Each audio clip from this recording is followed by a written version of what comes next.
Good evening, everybody, and welcome to the Living Well, Dying Well Community Forum. Just a couple of practical matters before we get started this evening. For those looking for the bathrooms, they're just up the stairs there through the doors and immediately to the right. As our first item, I would like to introduce Father Michael de Stoop, the Rector of the Seminary of the Good Shepherd, and our gracious host for this evening. Father Michael will lead us in prayer and an acknowledgement of country. Thank you, Father.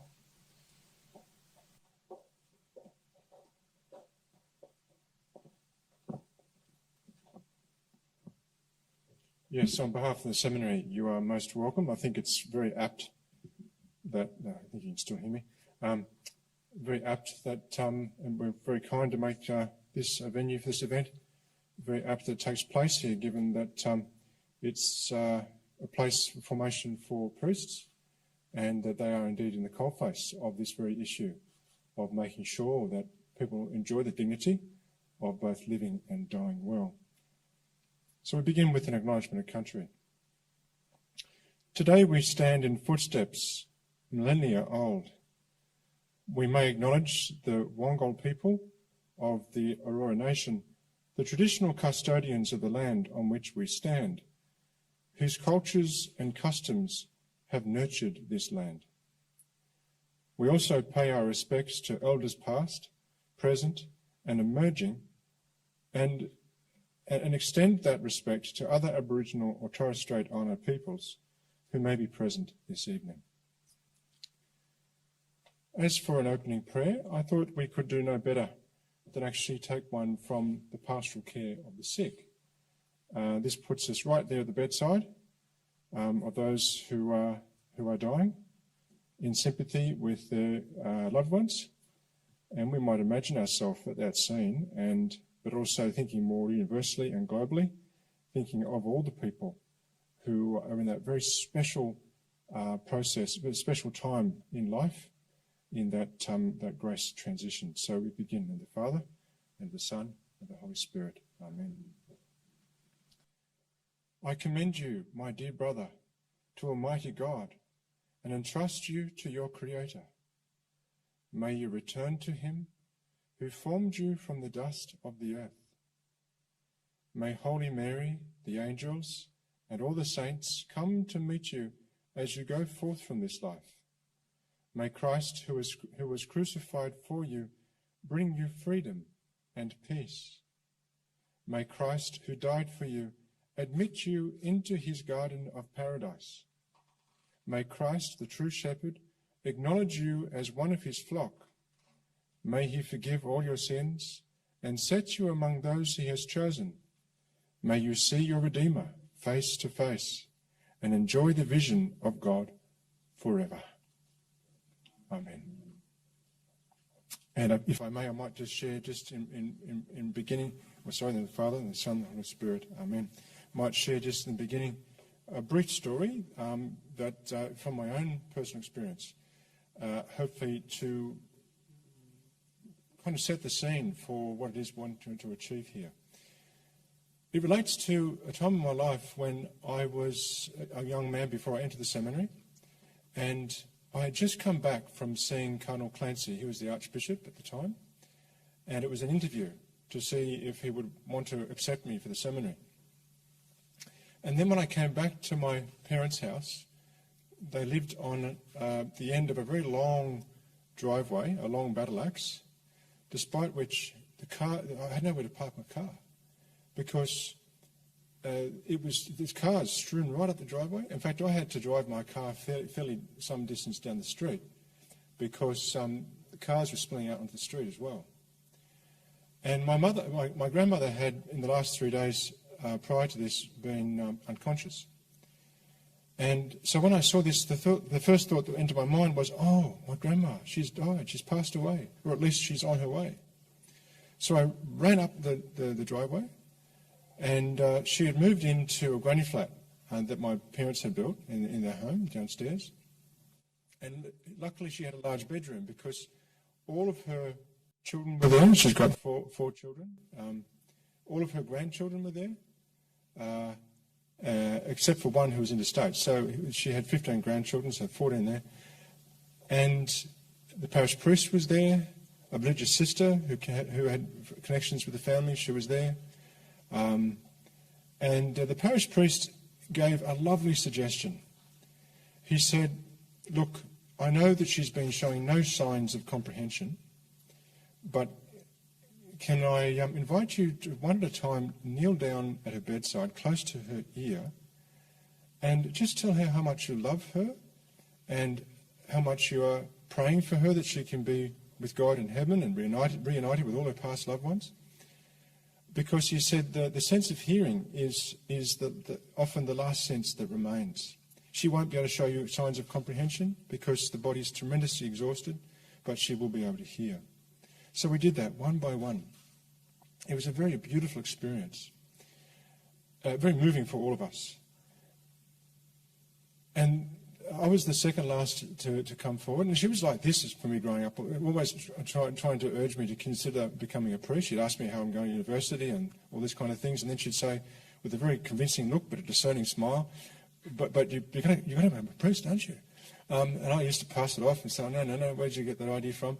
But she evidently knew. So here I was at her bedside, passing on this wonderful news that Cardinal Clancy had accepted me. My mother was then the last to say goodbye. And as all this was all transpiring, copious tears were running down her cheeks. Here was the doctor saying she won't give you any signs of comprehension. But I often wondered about that. So I went to go and see a doctor and I said, is it natural for liquid to come out of a person's eyes when they're dying? And the doctor said, look, it is natural for various orifices of the body to relax, but you can be 100% certain that they were real tears, because when a person's dying, their body becomes tremendously dehydrated. So she said, you can take it at that was also a confirmation that she could hear you, and she was moved by it. The consolation in that room, you could reach out and touch it. The peace was just so tangible. It took away all fear of my own, it made me look forward to my own death, because the peace was so comforting, so consoling. Now I share that with you because how tragic would it be if she didn't have the assistance of the local pastor, she didn't have the support of the faith community. Even the days prior to this, we'd take turns going into her room and praying at her bedside. We'll take one, like on rotation, just take one person at a time. Would any of this have happened? Would have we been moved as her loved ones, those loving her in this very important moment of transition? Would any of this have been happening if all of our efforts in our own tradition, which is there to support those who are dying, would any of this happen? And would have we been rewarded as well, not just for her benefit, but would we be so moved and touched by that experience in such an important moment in life?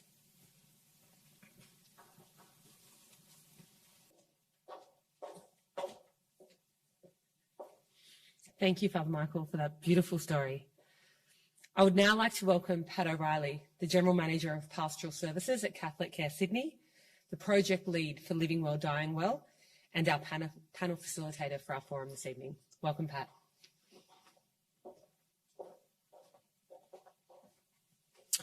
Thank you, Monica.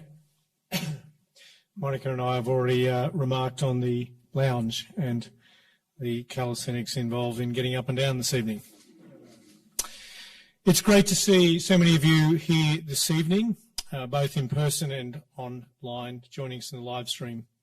Appreciate you taking time out of your busy day and evening and joining with us to engage with the important elements of a Living Well, Dying Well collaboration and project. Living Well, Dying Well was formed and developed at the instigation of Archbishop Fisher as a collaborative initiative amongst organisations, all guided by Catholic social teachings in 2019. Unable to join us this evening, we are delighted to play for you the Archbishop's launch of Living Well, Dying Well, which we did in October last year via video. In the Acts of the Apostles, we read that the first Christians were a tight-knit but ever-growing community who kept alive the memory of Jesus, prayed together, and celebrated the breaking of the bread, or Eucharist. They held everything in common and looked after each other physically and spiritually, caring for the poor, orphaned, and especially widows who are isolated, elderly, or dying. Though we no longer live in such proximity, Christians are still called to be a community of care. Our word care connotes both caring for someone and caring about them. We give testimony today to Jesus in part by doing what he would do for the needy, including the sick, dying and grieving. And we continue to hold much in common, so we can care for and about people, and so with glad and generous hearts build with them genuine communities of care. The launch of Living Well, Dying Well marks an important step along that path. Pope Francis recently warned us about the throwaway society that disposes not just of inconvenient things, but also of people. Instead of surrounding them with love and respect, the elderly and dying are too often neglected or their deaths hastened. This project builds on Catholic wisdom about living well with serious and advancing illness, caring for such people, dealing with the end of life, grief and loss, and the role of palliative care. An accompaniment volunteer program will provide coordination, support and skills development so parish and agency members can extend the love of Christ and of those first saints to this special group of the needy. My congratulations and thanks to all who've developed and supported this project. The challenge for this generation is to help each other find meaning in the face of suffering, compassion that does the hard caring, even when there's no quick fix, and a richer sense of responsibility beyond the culture of out of sight, out of mind. It's my hope that Living Well, Dying Well will inspire many more to take up that challenge. God bless you all.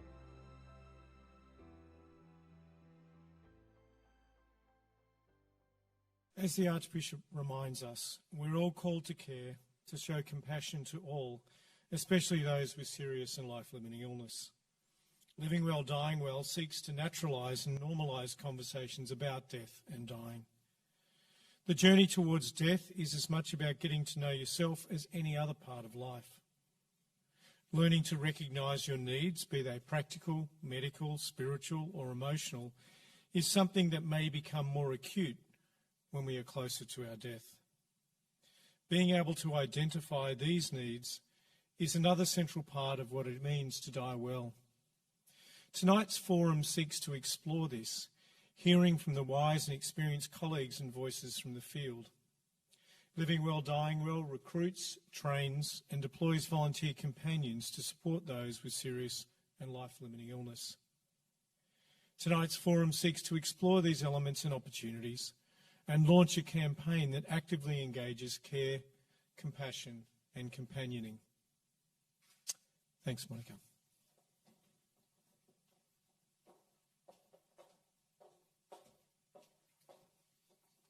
Thanks, Pat. And now it's my great honour to introduce our panellists for this evening, three wonderful women who I've come to know over the years. First, we have Patricia Thomas, Grief Care Managing Consultant for Catholic Cemeteries and Crematoria. Joining us via Zoom link tonight is Associate Professor Megan Best. She's the Associate Professor of Bioethics at the Institute for Ethics and Society at the University of Notre Dame, Australia. She's also an Honorary Associate Professor at the Sydney Medical School, the Faculty of Medicine and Health at the University of Sydney. And finally, we have Dr. Maria Cigolini, a Senior Palliative Medicine Physician and Associate Professor of Medicine at Sydney University. Before we hear from our impressive panel, I just have a couple of housekeeping things to address. We welcome your questions, and this is an in-person and live stream event. For those here in the room, please hold your questions until we've heard from all of our panellists. And for those online, please submit your questions in the questions form beneath the live stream. We'll pose as many of the questions as we can in the later part of our forum this evening. This forum is being recorded, and we will share the link to the recording following tonight's session. So without further ado, let's hear from our panellists. Over to you, Pat.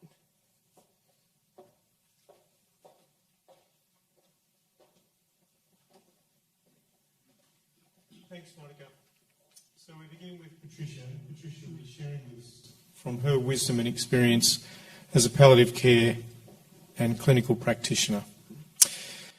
Patricia, as a practitioner, you have first-hand experience of the importance of relationships for people in palliative care and those they're connected to. What are some of these important relationships and why are they so critical? Thanks, Pat. And before I launch into a response to that, I just also would like to acknowledge the traditional custodians of this land. And I'd also like to acknowledge those who are here tonight and are watching and are actually living this reality. Because I'm living this reality at this moment. I have a parent and also a sibling with a life-limiting critical illness. Didn't realise that was going to happen before I'd get up here tonight. But in acknowledging where I'm at and where my sister and my father is and their reality they're living, I want to acknowledge your reality if you're carrying that tonight. If you're listening in by Zoom and you're facing this reality. And for those who are grieving that you have had this experience and whatever that experience was, in your grief,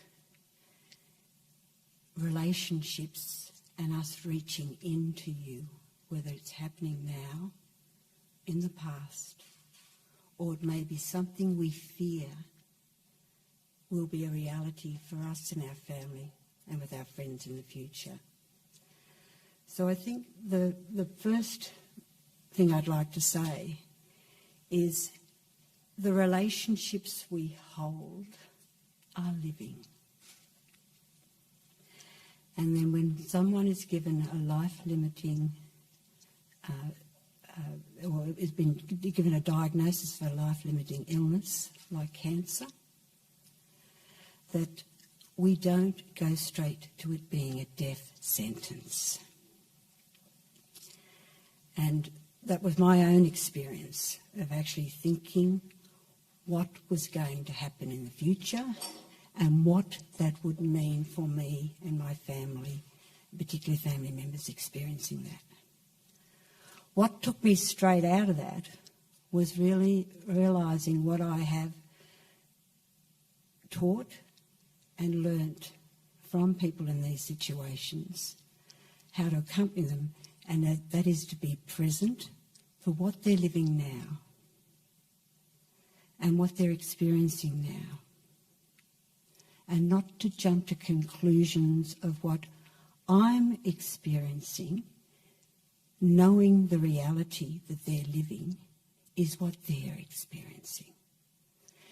And as Paige is here tonight and Shanae and others, we've got a saying, it all happens in a conversation. And these conversations are the hardest ones we will ever have. And it's the reason why we avoid them and run for the hills. And someone who has accompanied many a person in a hospital bed and their family members and their friends around them, and have seen that look of I don't want to be here. That's what I've been feeling the last few weeks.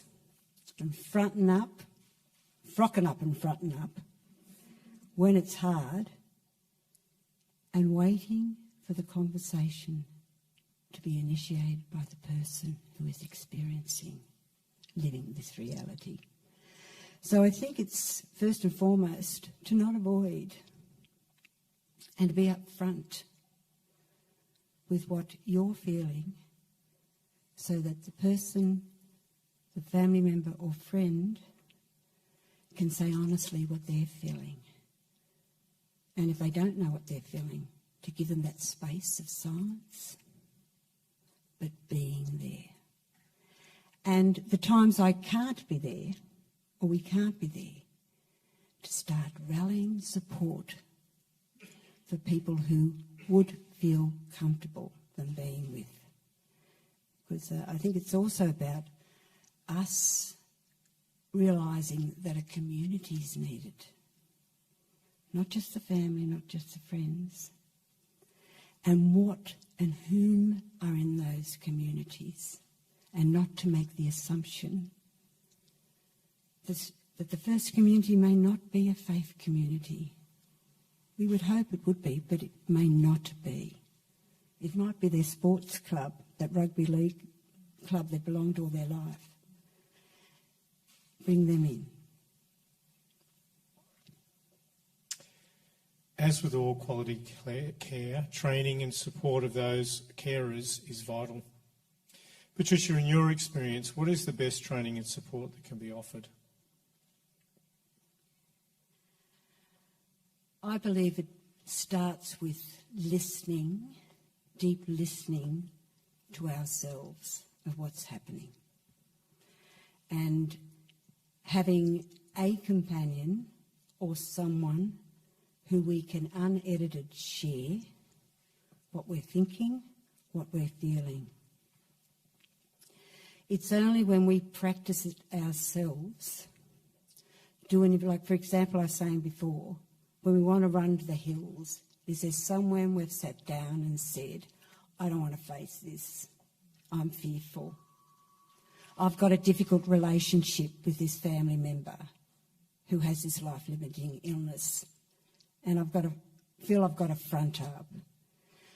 Honesty, open-mindedness and willingness of what this experience is doing and how it is changing us. Then we can be with another whom the experience is actually happening for. So I think the most important thing is how in tune we are with the thing that's called emotional agility.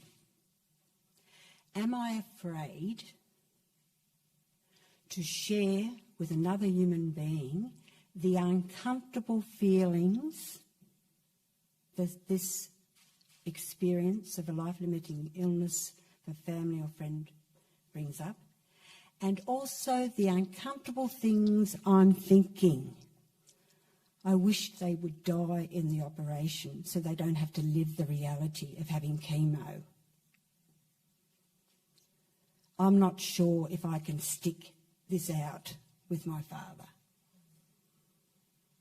Honesty, open-mindedness, willingness for us all to have the Gethsemane experience that Jesus modelled for us, to give it what we're actually feeling, thinking, that it's out there. Not to transcend our experiences, but to put it out there and to trust and hold the space when people say they're uncomfortable, and to say that we're here listening. So the biggest training, first and foremost, is listening to ourselves, and then we can listen to others. Thanks, Patricia.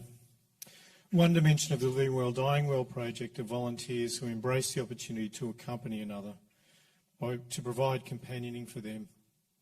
In your experience, Patricia, how does this accompaniment present as both a privilege and a challenge?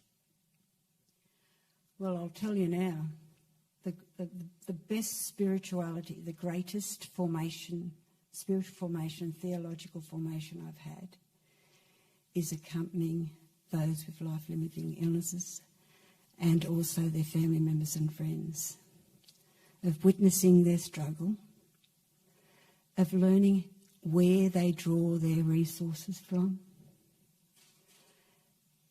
them moving and being transformed by the experience, them learning more about themselves and sharing wisdom, not knowledge, of what it means to live the human experience of loss, grief, trauma, dying and death. And in that, there's life. There's life after life through the experience of death. If we talk about it, if we share our experiences. So that's the privilege. The challenge is self-care. Self-care. I was just sharing with my friends from St Declan's at Penshurst. What's keeping me going at the moment, to the best of my ability, is modelling what Jesus showed us. To get up early in the morning, have some quiet time in prayer, put out what I'm feeling, put out what I feel powerless over, and turn the outcome over to God and front up and do the best of my ability. But sometimes it'll be an accompaniment that brings consolation, and other times it'll be something that really probably pees the person off. But that's where the honesty comes in, where that's the greatest gift I find, and even with my sister and my father at the moment, and other people have come in, they'll tell you when you don't say the right thing and when you're not doing the right thing, and if you're missing the mark. Thank you very much, Patricia.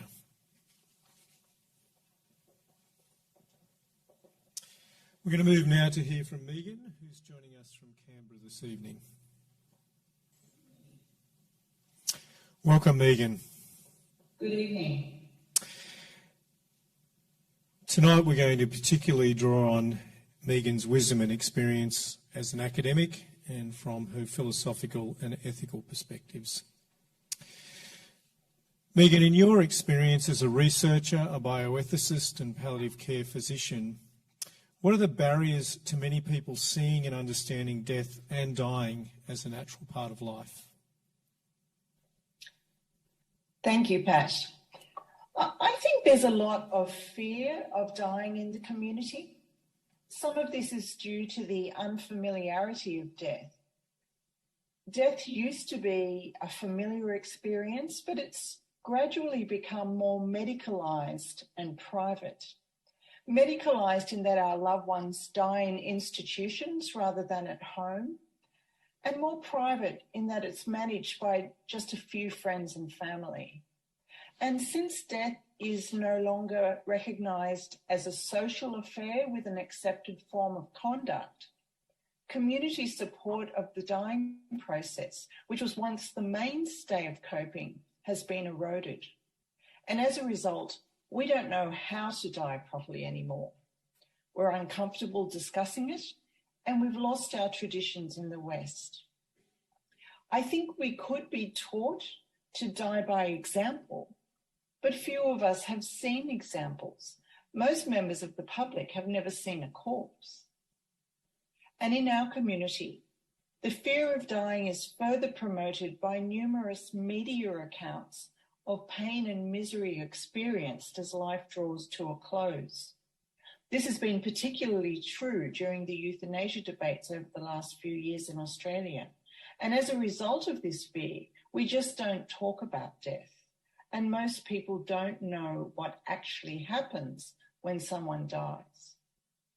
I do think that if more people were educated about the dying process and were aware that most deaths are in fact peaceful, we could reduce the stress of the transition from life to death. Thanks, Megan. Given these barriers, what are some of the ways individuals and communities can be assisted to tackle or address the barriers? Thank you. This can be done by empowering and supporting communities so that we know what to do, how to get help, and who to ask for help in times of need and crisis. This is really what Patricia has already been talking about, and this is the focus of the Compassionate Communities Project. Instead of a resource-intensive, medicalised model of end-of-life care, We need to develop a whole of community approach to dying, caring and loss. As such, we would hope that unnecessary, costly and stressful hospital admissions would occur less often. We would hope that people would be less lonely and socially isolated when they have life-limiting illness. And we would hope that carers would be appropriately supported, which would ensure that they don't get overly stressed and burnt out. In short, the vision is that we'll all know what to do, how to get help, and who to ask for help in times of need and crisis. Dying and caring and grieving are such times. This, and as I said, this is part of what the project is aiming to achieve. Thanks, Megan. In your research and practice experience, what are some of the significant causes of stress for individuals at their end of life? And what are some ways to practically and purposefully alleviate some of these stresses? Thank you. It's widely thought that the main stress for people at the end of life is pain. But with modern palliative care, that's not the case at all.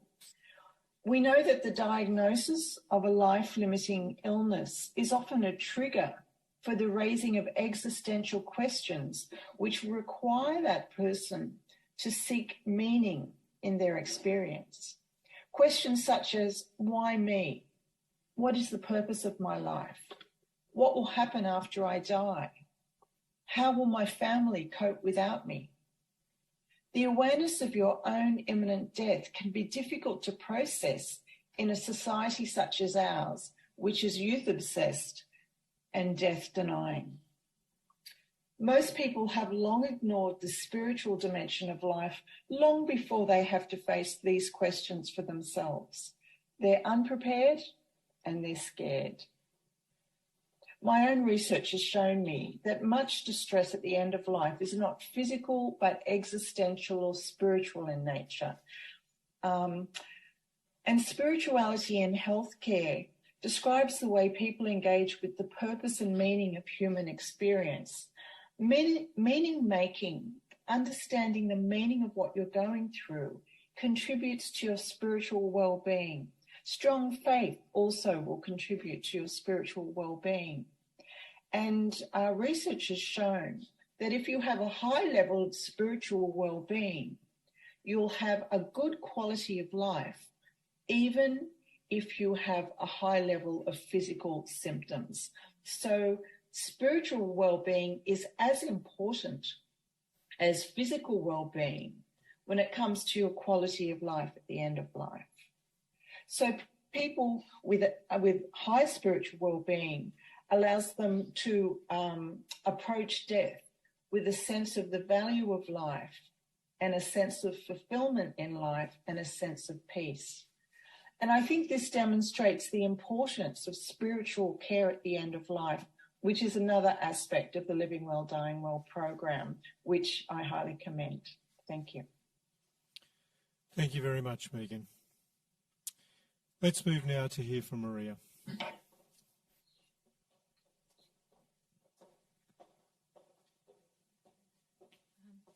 Before I start, I'll start by apologising. I'm so used to teaching medical students and trainee specialists that you're going to get a PowerPoint. And I'm doing it for another reason as well. One of the other reason is so that I can leave you with something perhaps tangible that you can take away and maybe explore a little bit more as well, as it will be available to you after this. And hence I'll be reading also partly from notes. Yeah. Thanks, Maria. Maria, can you tell us more about the role of palliative care in healthcare and community settings and what you consider its relevance for this forum? As mentioned before by our two previous speakers, living and dying is really a four-dimensional experience. It encompasses physical and mental state alongside the social and intrinsic spiritual influences that forms us. Modern medicine contributes to suffering when clinical practice ignores this, and it does so through the emphasis of cure ahead of healing and when it over-medicalises dying processes. and without acknowledging the impact of those things and brushing over them.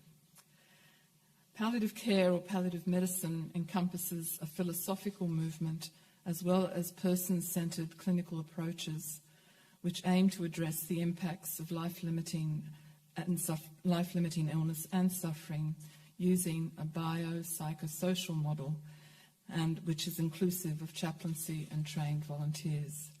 And this can be delivered in all care settings, including of hospitals, residential aged care and community settings. It's becoming vital for us. In my district alone, 70% of people live alone or are in aged care facilities, for example. We have a 25% population with insecure housing, food, homelessness. And the delivery of care cannot be fit into usual models of care, of a health delivery, but needs us to work as a community for the community, inclusive of volunteers and chaplaincy. Palliative care is often misunderstood in its intent and its image. People fear it because it acknowledges that we die, basically. The World Health Organization, however, states that access and availability to palliative care is actually a human right for all. It is also an approach through which health injustice can be rectified. Palliative care for all should be promoted as it is efficient, cost-effective, and produces patient-better outcomes in health. It improves the quality of life as well as the quality of dying if delivered and accessed early enough. In some illnesses where it's applied to supportive care models, it actually helps people live longer. Palliative care provides a platform from which other services can develop, inclusive of what we are seeing today in living well, dying well. There is less depression, less demoralisation, better control of disease-related symptoms, more relevant discernment of individualistic goals of care and sense of self-worth, resilience and control through advanced care planning. In this forum, chaplaincy and trained volunteers can assist individuals through their support toward these aims. And I'm sure Patricia sees that often. Maria, in your experience, why is advocacy important, and how can this manifest in the lives of busy clinicians, coalface community and care workers, volunteers and or those receiving care and assistance? Okay, so I've put up this slide to give you food for thought. In our public or professional, at a public or professional level, what we're seeing is diverse society with conflicting and competing socio-political and economic agendas. Media also assists to distort what is most relevant for living well and dying well.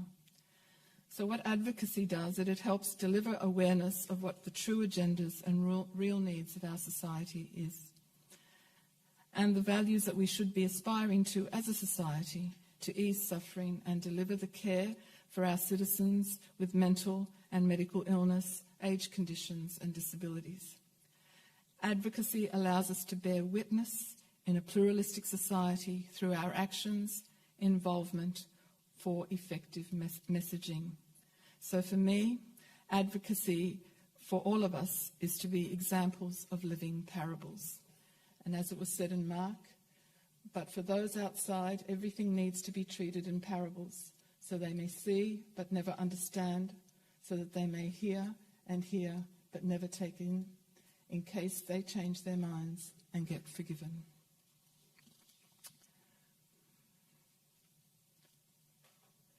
When Cecily Saunders, in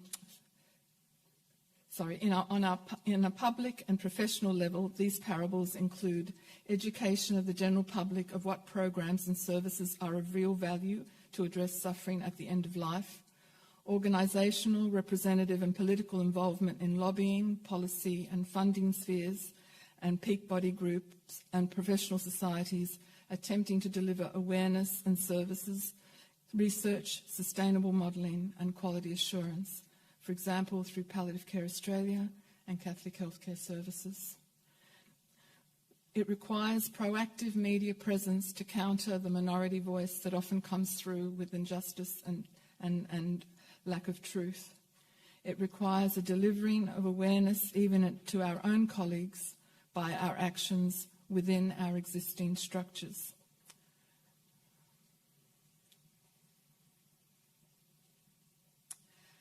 So Cicely Saunders was the founder of palliative care as I know it, and a very wise woman.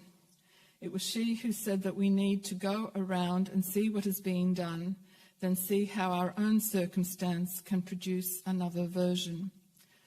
An example I can give you from my own experience is of a grand rounds presentation that I did with psychiatrist Dr. Catherine Mason from Westmead and I from RPA. Grand rounds is a whole hospital education which is produced to try and showcase advances, but also to look at models of care often as well. In my hospital, there's quite a lot of high-powered surgery and other treatments which not only are there to try and deal with severe and critical illness, but unfortunately also produce a lot of the suffering that is experienced when one has to deal with those illnesses as well. In that circumstance, we often see people request hastening of dying and or requests for us to do something to actually create a death. I decided that I would use the works of Professor David Kassane, one of my teachers, and also involved in great work in terms of demoralisation and management of demoralisation at the end of life. And we presented this work, Catherine and I presented this work using case examples of those that I had been asked to see, and also the outcomes and also the various methods that we employed, which are evidence-based methods, which should be part of routine structure of medical care within our hospital. It was so well received that we were asked to televise it, and then it was used as a teaching model and recorded for that purpose. So even in a situation where lay people and the general public expect that we know how to deal with these things, it needs to be modelled, it needs to be structured, it needs to be put forward as a part of standard care. Otherwise, people do not know how to respond and therefore believe that that nothing can be done in that situation. And our experience is that there is always something that can be done.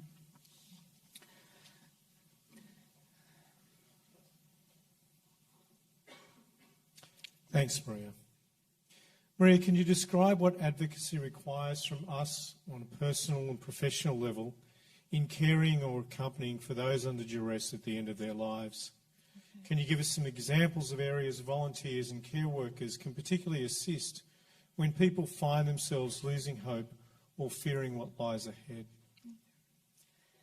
None of us here can really afford to underestimate the power and influence of a therapeutic relationship at a professional or volunteer level.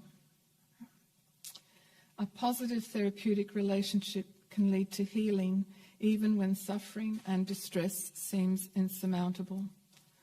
The power of accompaniment can rebuild resilience as well as restore a sense of dignity and meaning, and our awareness of ourselves, our self-reflection and strategies that we can apply are paramount in this situation. The therapeutic or healing relationship can represent another living parable in our way of being and of clinical practice, and how it bears witness to how we value the lives of our patients and for those that we accompany. And as it was said in Jeremiah, is there no balm in Gilead? Is there no physician here? Why then has the health of my poor people not been restored?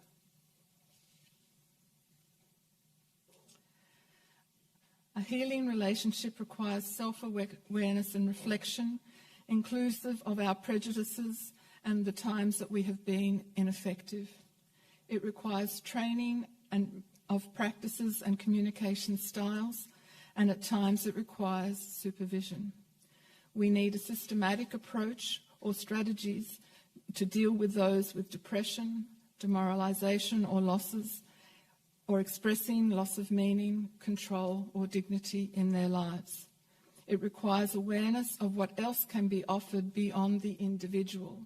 You need to be aware of healthcare services and what can be done, how to encourage people in a constructive way for referral if required. It requires also an awareness of how disease trajectories can render people at their most vulnerable.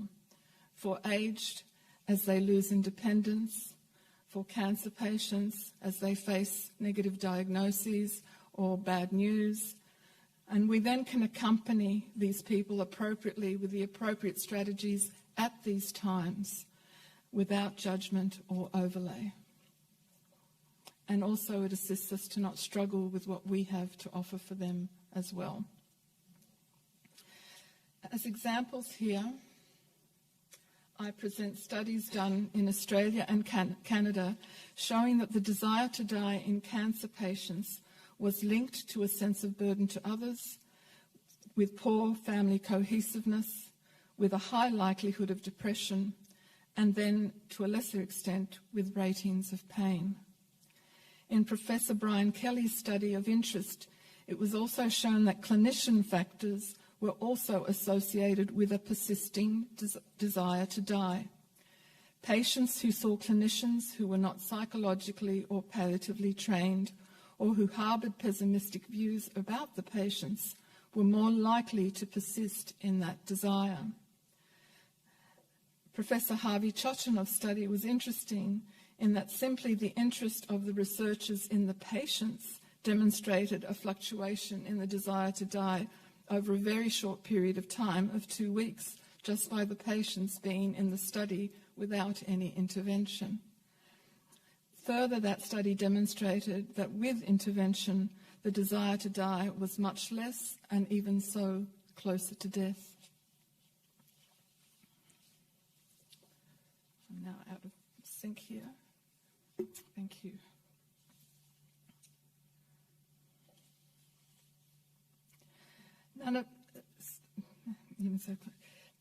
From this type of work and what was done by Viktor Frankl and Eric Cassell and our own Professor David Kassane, we are able to see the value of accompaniment and structuring of interventions within that accompaniment to improve patient and carer outcomes.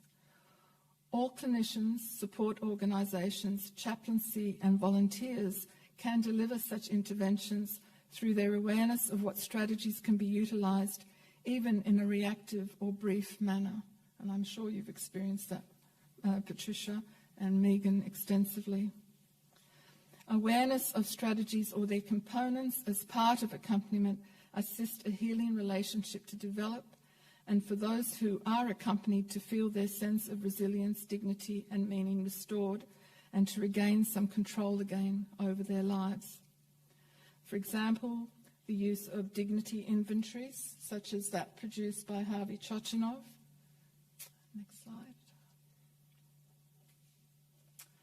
And of meaning-based therapy, which includes simple things such as biography writing and the leaving of legacy, are implements and approaches that can be used to those who accompany others to live well until they die. And then, when words and strategies are no longer useful, presence and listening maintain our witness to an individual's sense of value.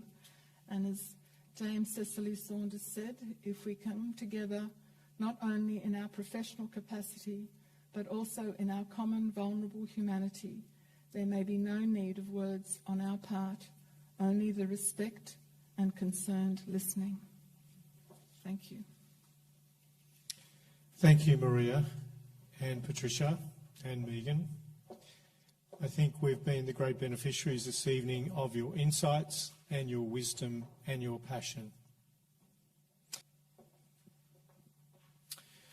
And now invite any questions from those of us in the room to any of our panellists, things that we're wondering, provocations, itches that may have been scratched.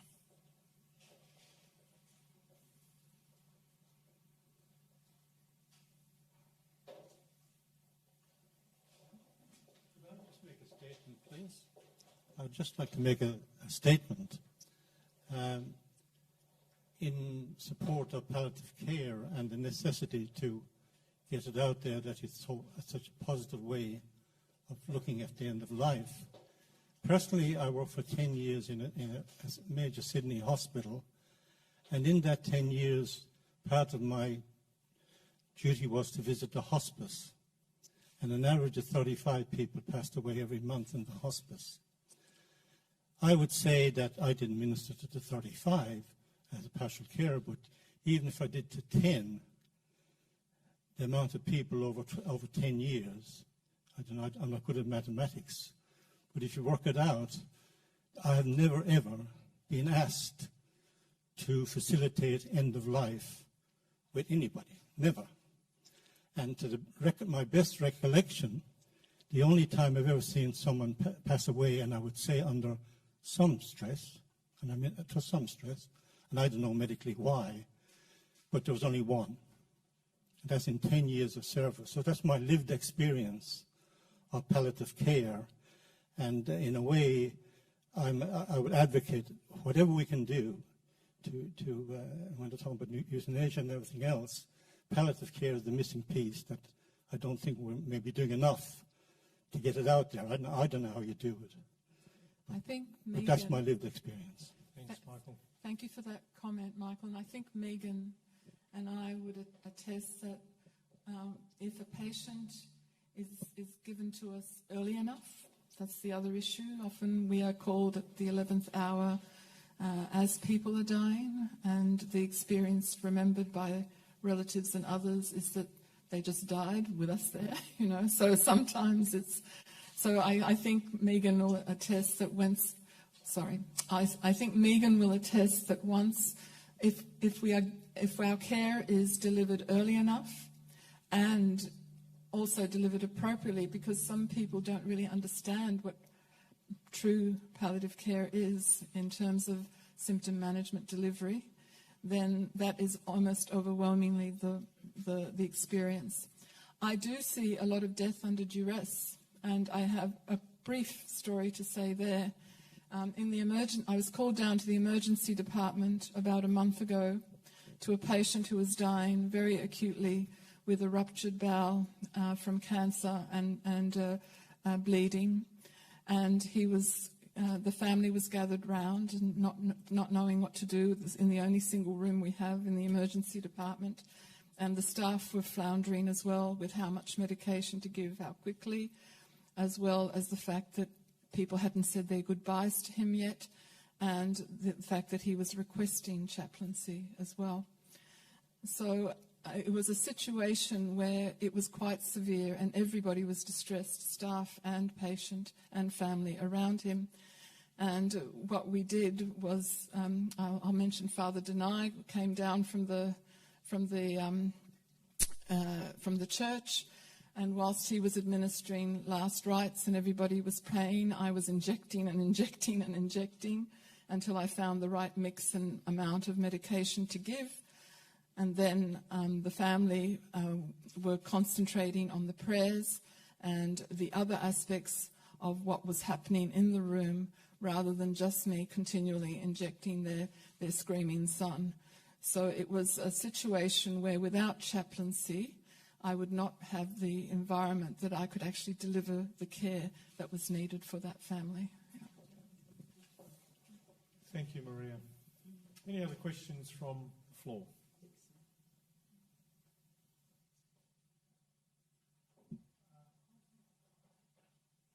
Microphone behind you.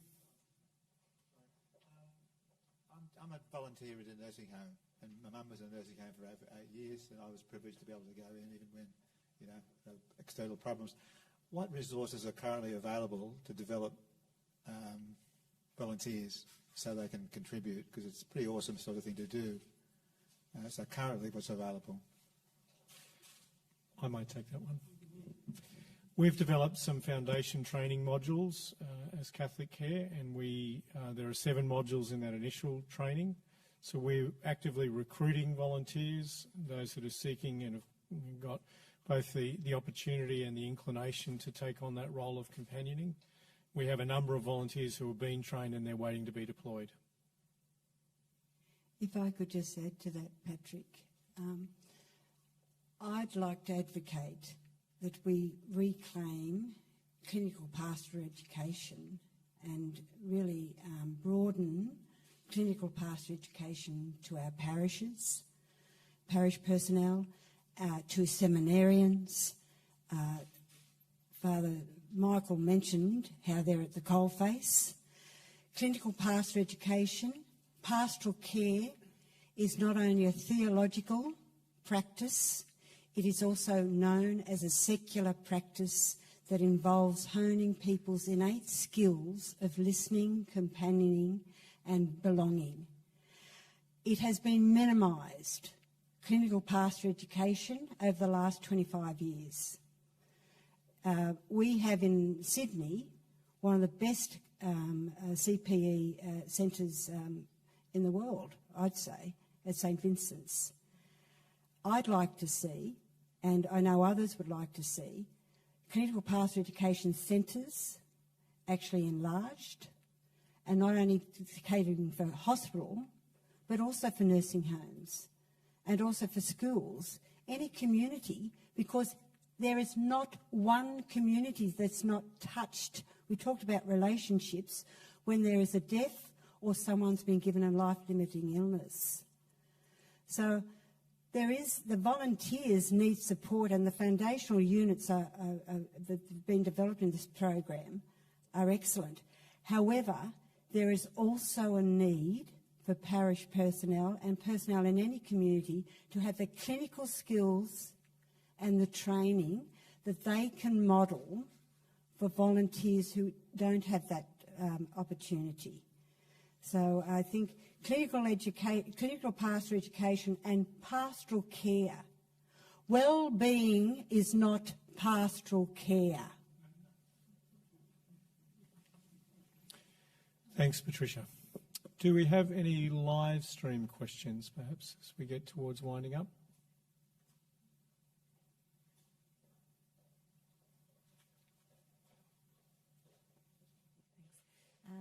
These are a couple of questions we got earlier in the day from the live stream. This one's from Maria. Maria, if you had an open checkbook, what part or element of the Living Well, Dying Well project would you inject resources into to enable this service for more people in palliative care and their families?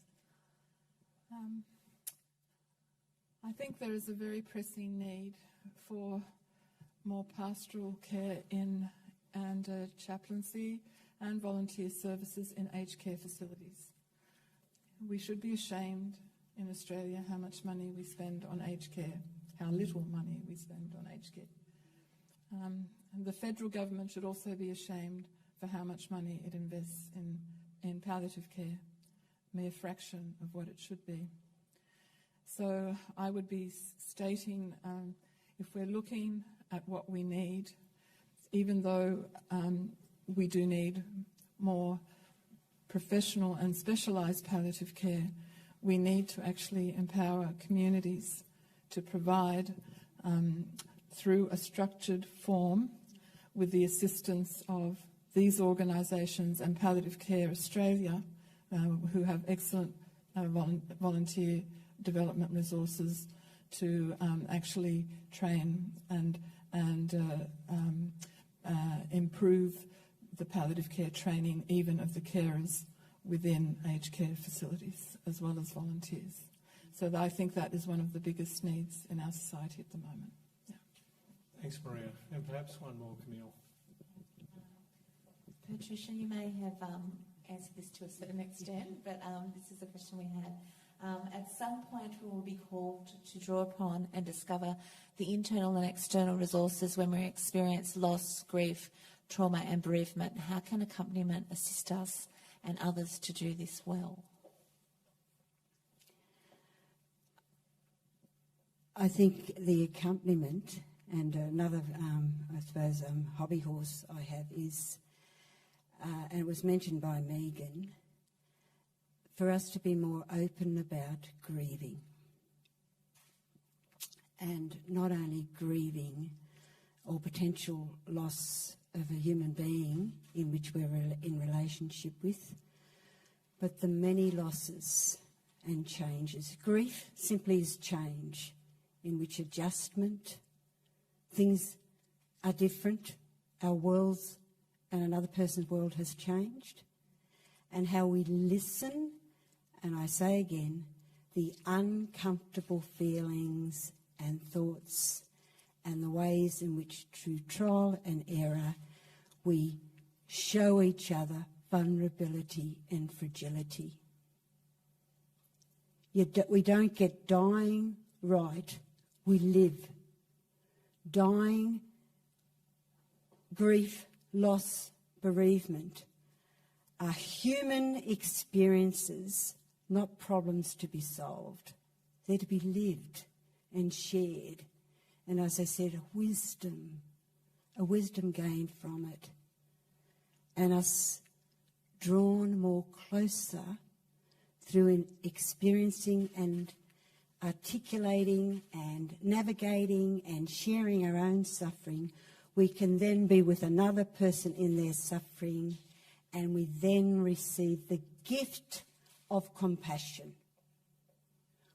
You can be a caring person, you can be an empathetic person, but unless you have sat and shared and struggled like Job did, and Jesus and others, and all of us here with our own suffering, you cannot sit with another person and sit and be with them in their struggle and show compassion. Companies, to be with another in their suffering, to break it open. I need to break open my own suffering and not just meal on someone else's suffering. That's demoralising, as you beautifully presented so much tonight. Yeah. A bit wet tonight, sorry. Thanks, Patricia. We'll give the final word and question to Michael. Microphone coming in behind you. Thank you. My name's Michael Walsh. I'm a Catholic priest. I live in a retirement village run by Catholic Health Care. Now, we have a great time. We really love living. It's a beautiful, wonderful life. But we are all old, and most of us spend most of our days running from one medical appointment to another. Scans and tests and all sorts of things are the order of the day.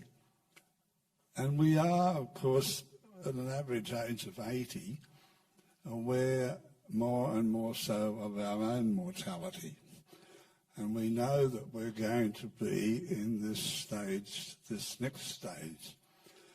Is there anything that can be provided through this process, Pat, where we could be given some assistance to give us all, I mean, not just me as the priest given to them, but for all of us, to give us more calm, more peace, more sort of acceptance of what's ahead, not too far away for some of us. Okay? Thanks, Michael. And interestingly, in the very next thing that Monica is soon to say, part of the next and sort of wind up of this evening is to acknowledge the collaborators in the project, one of whom is Catholic Health Care. And we're in active discussions with them at the moment to explore the training of existing volunteers within Catholic Health Care, residential aged care facilities and the like, to offer them the foundations training that were referred to earlier on. So that's a small response, I guess, in some way towards what you're asking. Beyond that, my own initial sense would be, what is there by way of provision for pastoral care in the setting where you live? And in answering that, perhaps part of the response is there.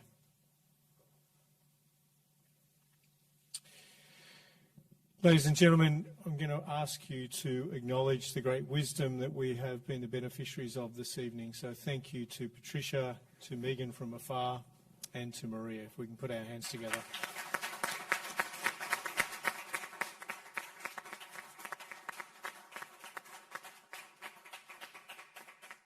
If there are further questions that you have from this evening, there will be opportunities and further material that is emailed out to you, so happy to have questions boomerang back to us. And for those on the live stream, likewise, if there are any additional questions you'd like to add, we'll take those and endeavour to get back to you on those. Back to Monica.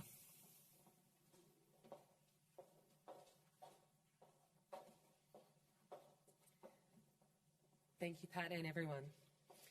Living Well, Dying Well is a collaboration of Catholic Care Broken Bay, Catholic Healthcare, Catholic Cemeteries and Crematoria, Grief Care, St Vincent's Health, the University of Notre Dame Australia, and Catholic Care Sydney. Without the contribution of these organisations and agencies, and the time and talents of specific members of their teams, this project would not have reached this point. Their current and ongoing support and commitment is foundational to the sustainability of Living Well, Dying Well. And so this brings us towards the end of our time together this evening. When you leave tonight, we will be handing you a resources starter kit with some fact sheets about Living Well, Dying Well, and a set of postcards, 10 of which will refer people who may benefit from the service, and 10 for people who would like to volunteer to be an accompaniment companion. We encourage you to distribute these postcards within your community, and you are welcome to request more at any time by calling Catholic Care. Details for Catholic Care are also in the pack.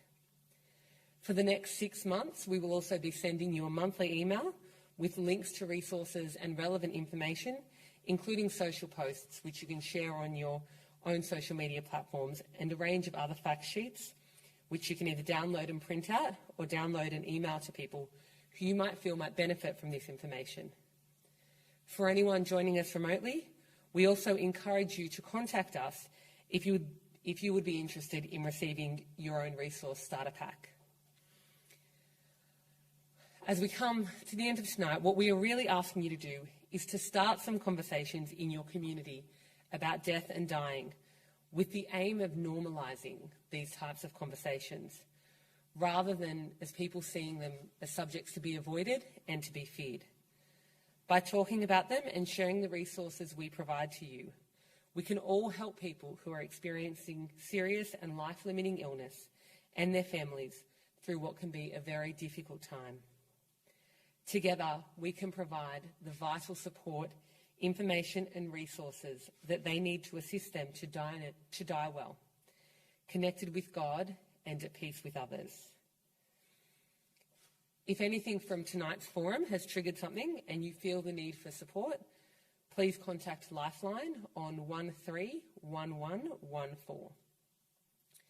Thank you again to Patricia, to Megan and Maria for your input and expertise today, to Father Michael and the staff and students here at Good Shepherd for your welcome and your hospitality, as well as Camille Craig, Stephen Holley, Fiona Baker, Kate Laveau, Sean Hickson and Luke Reynolds from Catholic Care Sydney for providing the coordination of and technical support for tonight.